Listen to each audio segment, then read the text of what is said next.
Hola, ¿qué tal? Vamos a estar mirando en esta ocasión conceptos básicos de matemáticas aplicados en la construcción de infraestructura vial. Vemos aplicaciones básicas, por ejemplo, en topografía. Revisaremos lo que son las coordenadas. Matemáticamente son tres rectas que se cruzan entre sí mediante un origen que lo vamos a llamar cero. En esta hojita de papel voy a dibujar lo que serían esas tres rectas, por ejemplo, cruzándose en este punto, en un eje X, en un eje Y y en un eje Z. Por ejemplo, en estas tres rectas, si queremos identificar un punto, este punto va a tener coordenadas en el eje X, en el eje Y y en el eje Z. Es como si miráramos una esquina de una habitación y interceptáramos un objeto. Por ejemplo, tenemos entonces una distancia, por ejemplo, coloquemos 3 en el eje de las X, una distancia en el eje de la Y, podría ser un 2, y también tiene una altura en el eje de la Z, que sería, por ejemplo, un 4. Entonces, este puntico tendría tres coordenadas, un punto de coordenada, perdón, con referencia en estos tres puntos. Entonces, viéndolo, reemplazando las X, Y y Z, este punto tendría coordenadas en X3, en Y2 y en Z4. Ese sería el nombre de ese punto. Entonces, con la topografía nosotros podemos ubicar cualquier punto en el espacio, por ejemplo, una coordenada geográfica. Aquí tendríamos un mapa donde ubicaríamos con cada cuadrante, por ejemplo, una coordenada. Otro concepto básico que tenemos es la pendiente, que es el ángulo que forma la recta con la dirección positiva del eje de las abscisas. Lo vamos a revisar matemáticamente. Vamos a tratar entonces de hacer la recta como nos las presentan allá. Aquí tendríamos una recta con un ángulo X, no lo sabemos, y vamos a tratar de revisar cuál sería como esa inclinación para conocer esta pendiente, como desde este punto a este punto. Voy a llamar, por ejemplo, estos puntos, ¿cierto? Un punto inicial donde empieza la pendiente y un punto final, pero también estos puntos tienen coordenadas. Le vamos a dar unos numeritos. Voy a colocarle un número 3 y vamos a colocarle, colocamos aquí un número 1 y aquí coloquemos un número 3 que está en el punto. Igual acá también le vamos a dar, para que sea más fácil, también le vamos a dar un numerito, el 1, y aquí digamos que también está en la posición número 3.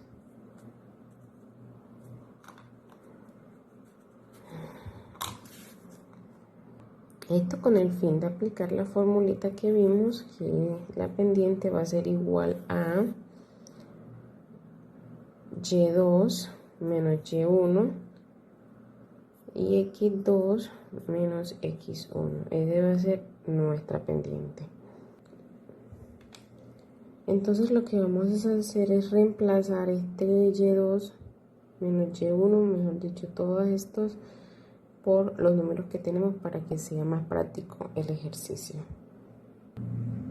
Tenemos aquí entonces que este punto tiene coordenadas 1, 1 en X y en Y, y este punto tiene coordenadas 3, 3. Además, queremos también saber que aquí tenemos un ángulo que deberíamos encontrar, y aquí también esta distancia sería lo que es Y2 menos Y1. esta parte. Y esta distancia que tenemos desde este punto sería x2 menos x1. Esto es lo que vamos a reemplazar aquí. Entonces, ¿quién es y2? Sería 3 menos 1, que es y1. Y acá también sería x2, 3. Y x1 sería 1.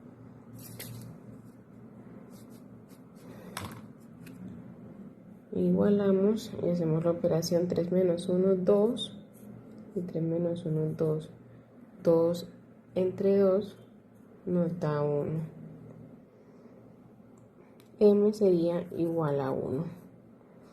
Esto en términos de porcentaje por 100 nos daría una pendiente 100%.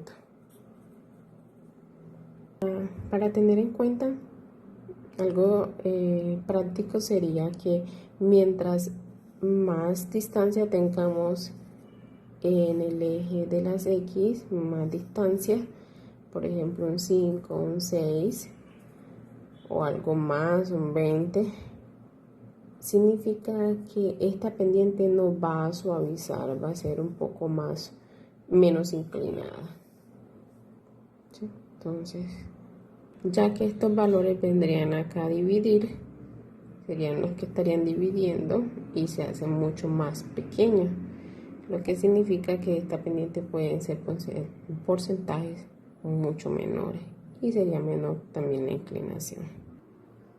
En un plano topográfico también nosotros lo podemos mirar o descubrir que tenemos curvas de nivel.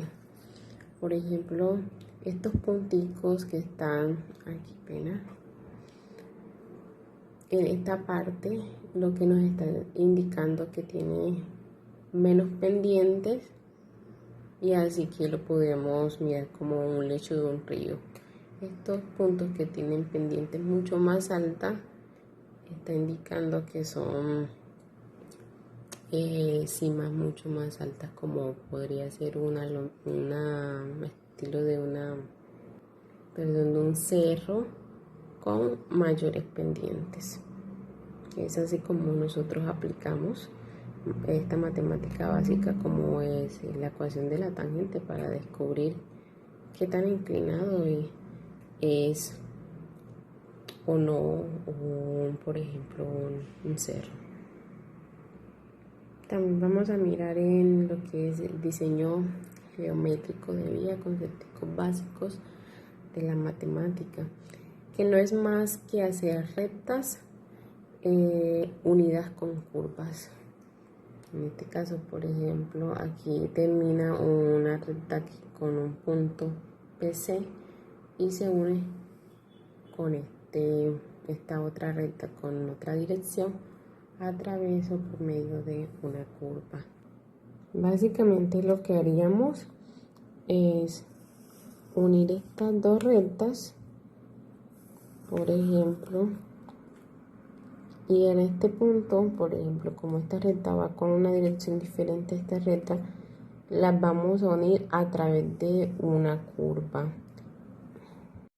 Por ejemplo, yo lo hice a través de esta circunferencia.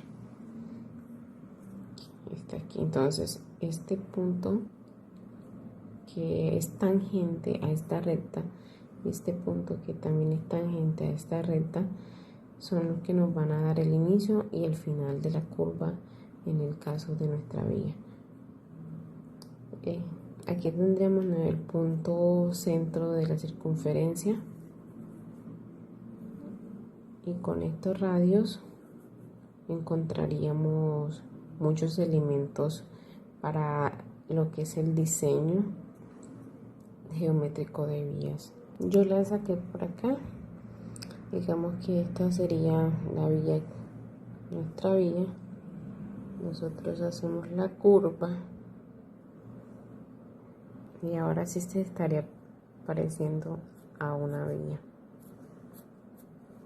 Digamos, este sería el eje esta parte del eje de la vía y sería algo como esto, sacando de esta parte. Entonces si nos centráramos en esta parte, podríamos hallar muchos elementos para el cálculo de una curva circular simple.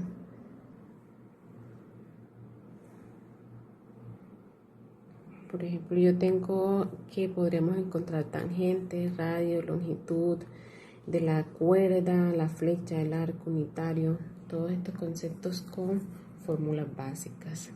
Otros parámetros importantes en el diseño vial es el bombeo y el peralte. Es como una especie de pendientes que nosotros ya habíamos hablado de lo que es la pendiente. Entonces, en este caso van a ser dos pendientes transversales en una vía, ¿sí? Con sentidos positivos y negativos, dadas en porcentaje. Vamos a tratar de verlo en el papel. Es como esa pendiente transversal sería hacer, por ejemplo, que por aquí me cruzara una vía y tendría una pendiente hacia allá y hacia acá. Eso sería lo que se llama el bombeo, exageradamente hablando, claro. Esta sería como la parte, el eje de la vía, y esta pendiente que va hacia acá y esta que va hacia allá sería lo que se llama el bombeo, que no es más que esas pendientes para facilitar el escurrimiento del agua. Entonces sería como un corte transversal de la vía y así nos quedaría.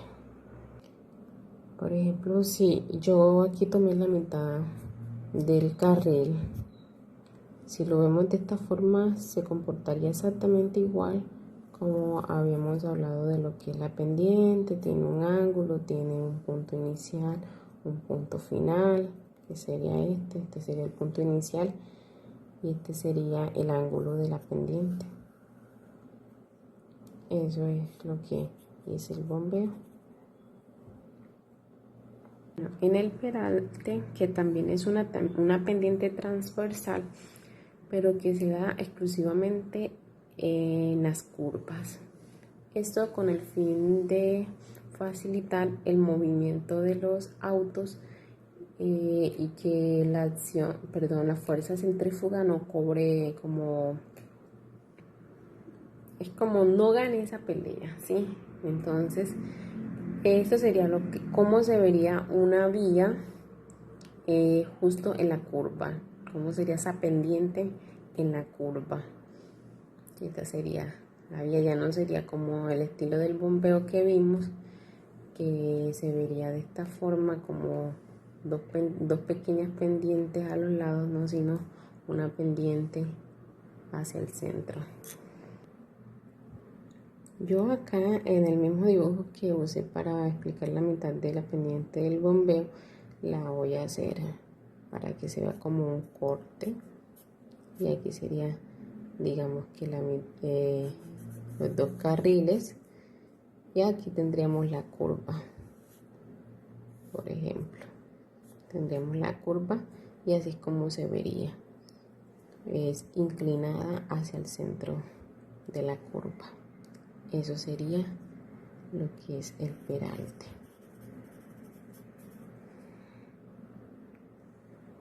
Básica para construcción de infraestructura vial por Paola Zambrano. Tangente. La tangente a una curva en punto A es una recta que toca a la curva solo en dicho punto, llamado punto de tangencia.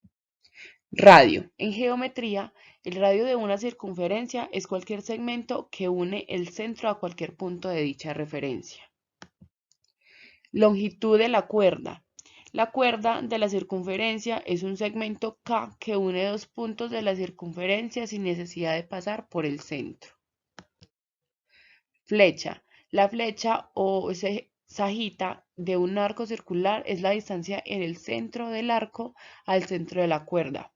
Este concepto se emplea a menudo en arquitectura para obtener el arco necesario para cubrir un vano o una óptica, en donde se emplea para hallar la profundidad de un espejo esférico o una lente. Grado es el ángulo central de la curva, que es igual al ángulo de flexión entre los dos alineamientos rectos y se puede calcular por diferencia del azimut de llegada y el de salida. En este vídeo voy a volver a resolver un problema de tangencia, el más básico que se pueda dar entre tangencias entre una recta y una circunferencia. Serían dos los más básicos, sería este, en el que queremos hallar la recta tangente a la circunferencia, o el contrario, en el que queremos hallar la circunferencia tangente a una recta, teniendo los puntos de tangencia. Pues bien, en este caso tenemos la circunferencia, tenemos el punto de tangencia, y en el anterior vídeo yo os comentaba que deberíamos tener en cuenta que existe un radio perpendicular a la recta que pasa por el punto de tangencia. Es decir, si tenemos una recta tangente a una circunferencia, por el punto de tangencia pasará un radio que es perpendicular a esa recta. De modo que si nos daban la circunferencia y el punto de tangencia, pues simplemente trazamos un radio y con el cuadro de cartabón podíamos colocarlo en el radio, girarla 90 grados como si fuéramos a trazar perpendiculares con la cuadra del cartabón, y ahí tendríamos ya el resultado. Así fue como lo resolví en el anterior vídeo. Está perfectamente correcto, pero puede ser que alguno de vosotros os pidan que tracéis la perpendicular sin la ayuda de la escuadra del cartabón. Es decir, que lo hagáis como si trazáramos la perpendicular por el extremo de un segmento. Y de hecho ese es el procedimiento. Vamos a trazar la perpendicular por el extremo de un segmento. El segmento va a ser el radio y el extremo va a ser el punto de tangencia. Es un vídeo de los más básicos, uno de los conceptos más básicos de geometría, pero os lo explico. Lo que hacemos es tomar una medida cualquiera, la que queráis, pero tenéis que tener en cuenta que durante todo el procedimiento debe mantenerse. Desde el punto de tangencia voy a trazar un arco que cortará en ese punto al radio. Me llevaré el compás a ese punto. Voy a rotar el compás, muy importante, como ya os he comentado, que se mantenga siempre la misma medida de compás. Si el compás se moviera o cambiara la medida, deberíais empezar de nuevo. Hemos trazado desde este punto, primer punto de corte, este arco. Me llevo el compás al punto de corte de los arcos y voy a trazar otro, este ya más grande, porque me va a interesar luego un punto de corte por aquí y me interesa ese punto de corte. He trazado este arco, ahora me voy a este punto para trazar arco en este sentido. Digamos que ahora cambiaremos el sentido en el que estamos trazando los arcos. Rotamos y trazo arco.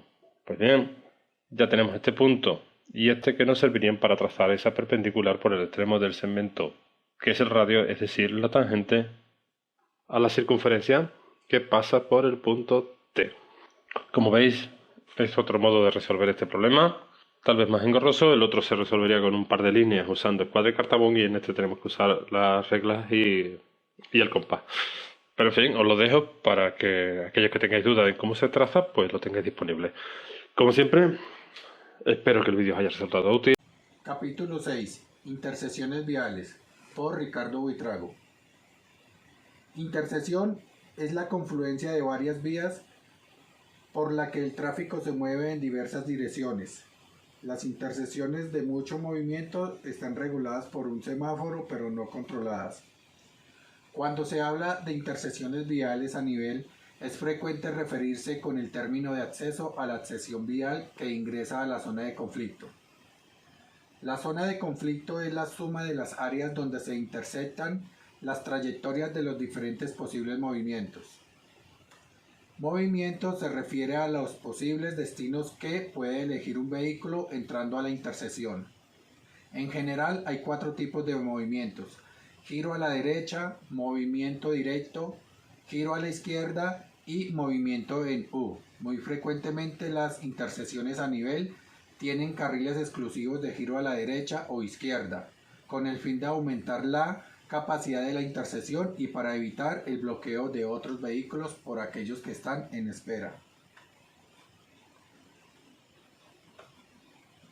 Los tipos de intersecciones viales. Dentro de ellos se encuentra la intersección a nivel. Una intersección a nivel en una vía pública es un lugar donde se cruzan dos o más caminos en el mismo plano. Estas intersecciones permiten a los usuarios el intercambio entre caminos, pero también generan zonas de conflicto donde podrían ocurrir accidentes. Para diseñar una intersección a nivel se deben considerar aspectos geométricos como el ángulo de cruce, el radio de curvatura, la anchura de los carriles en las isletas. Una ecuación geométrica que se puede usar para construir una intersección a nivel es la de ecuaciones lineal, como lo mostramos en una de las siguientes ilustraciones. La intersección a desnivel.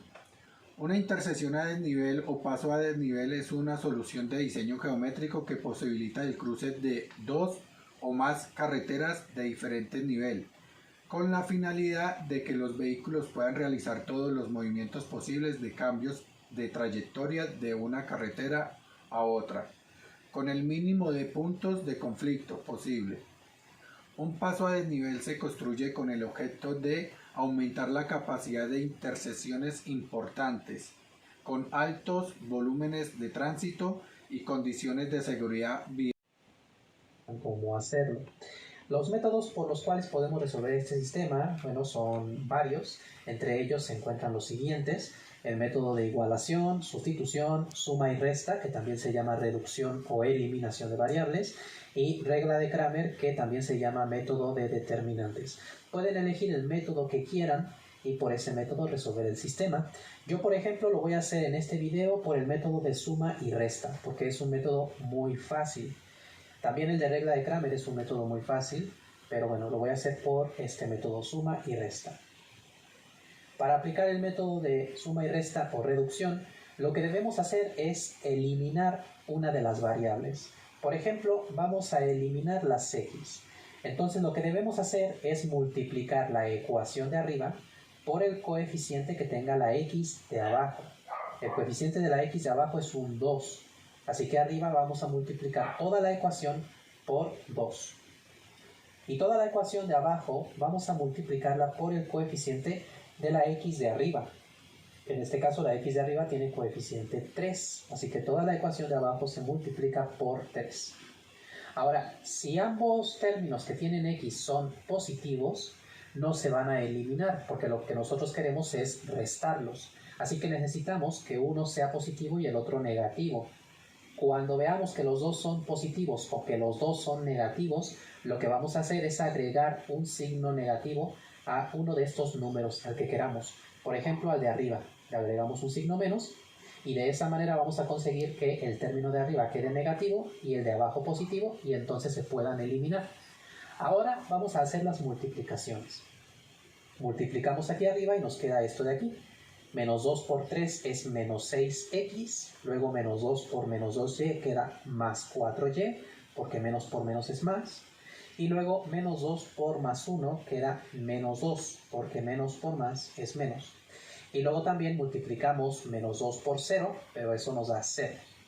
Ahora multiplicamos la de abajo por 3, 3 por 2x queda 6x, 3 por 5y queda 15y, y 3 por menos 2 queda menos 6, igual a 0, porque 3 por 0 da 0.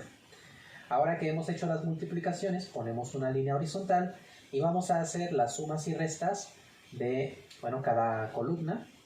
Empezamos aquí, menos 6x más 6x da 0, que es lo que queríamos. Menos 6 más 6 es 0, por lo tanto. Las dos secciones de esta tabla pertenecen a un tramo de una curva izquierda de ancho de banca plana 8 metros. Sobre ancho 1 metro, un talud de 3 horizontales por 2 verticales. Además nos brinda una cartera de chaflanes. Comenzaremos dibujando el eje.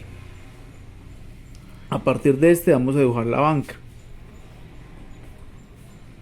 que es una línea horizontal que se encuentra centrada en el eje. El ejercicio nos dice que tiene un ancho de 8 metros de banca y un sobreancho de 1 metro, el cual irá al lado izquierdo de la banca. Ahora, con la ayuda de la cartera de chaflanes, dibujaremos el eje. que nos dice que está en la abscisa K20 más 0,15 y es más 2.60 para el eje Y. ¿Qué significa esto? El más significa que es un terraplén o un relleno. Entonces va por debajo de la banca a 2.60.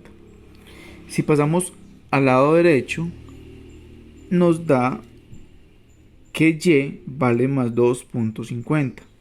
Entonces quiere decir que es un terraplén y para el eje Y vale 2.5, pero en el eje X no nos da el eje, la distancia. Esto pasa igual en el sector izquierdo, donde nos da el valor de Y, pero X es una incógnita que debemos encontrar. Entonces, Y equivale a más 2.70. También nos dice que lleva un talud de 3 horizontal por 2 vertical. Por ende, irá en ambos lados. Esta distancia ya la conocemos, pero no conocemos esta distancia ni esta distancia. Por ende, nos ayudaremos para hallar esta área con un triángulo, rectángulo. Y esta distancia la denominaremos A. Y esta distancia la denominaremos B. Tampoco conocemos la distancia que hay del eje al lado izquierdo y del eje al lado derecho, donde se completará el terraplén. Del eje al lado izquierdo lo denominaremos X sub 1 y del eje al lado derecho lo denominaremos X sub 2.